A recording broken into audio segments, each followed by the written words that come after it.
పత్రంలో ఉండాల్సినటువంటి అంశాలన్నీ అందులో ఉన్నాయా?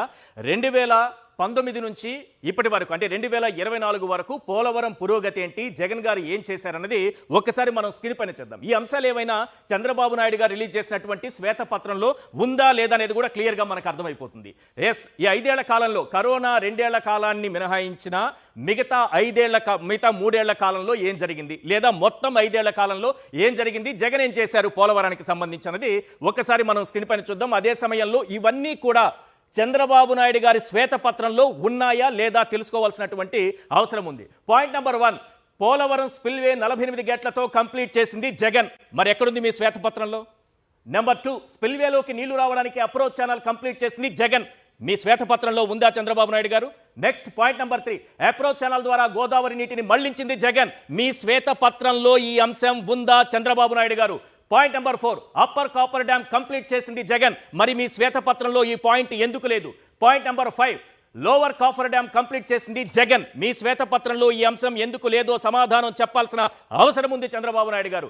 Yes, point number 6, HYDRAA project పనులు ఓ కొలిక్కి తెచ్చింది జగన్. ఈ అంశం మీ శ్వేతపత్రంలో లేదు. పాయింట్ నెంబర్ 7, రివర్స్ స్లూయిస్ గేట్లు పెట్టింది జగన్. ఇది మీ శ్వేతపత్రంలో ఉందా, రాశారా? పాయింట్ నెంబర్ 8, ఫిష్ ల్యాడర్లు అప్పర్ సైడ్ గేట్స్ ని కట్టింది జగన్. మీ శ్వేతపత్రంలో మిస్ అయిపోయింది.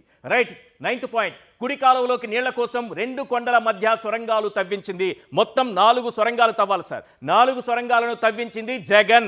మరి మీ శ్వేతపత్రంలో ఈ అంశం లేకపోతే అది నిజంతో కూడినటువంటి నిజాలతో ఉన్నటువంటి శ్వేతపత్రం ఎలా అవుతుంది చంద్రబాబు నాయుడు గారు?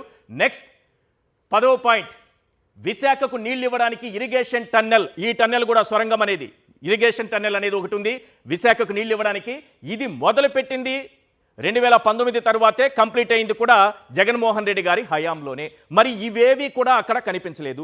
ఇలాంటి వాస్తవాలన్నీ దాచిపెట్టి జగన్ గారు ఏమీ చేయలేదట, గోదాట్లో ముంచేశారట. మరి చంద్రబాబు నాయుడు గారు ఏం చేశారో కూడా ఆయన చెప్పుకోలేకపోయారు. దురదృష్టవశాత్తు ఆయన చెప్పుకున్న దాంట్లో జగన్మోహన్ రెడ్డి గారిని దూషించడం తప్పిస్తే, ఆయన పైన ఏడుపు గొట్టు మాటలు తప్పిస్తే ఆయన ఏం చేశారనేది కూడా చెప్పుకోలేకపోయారు.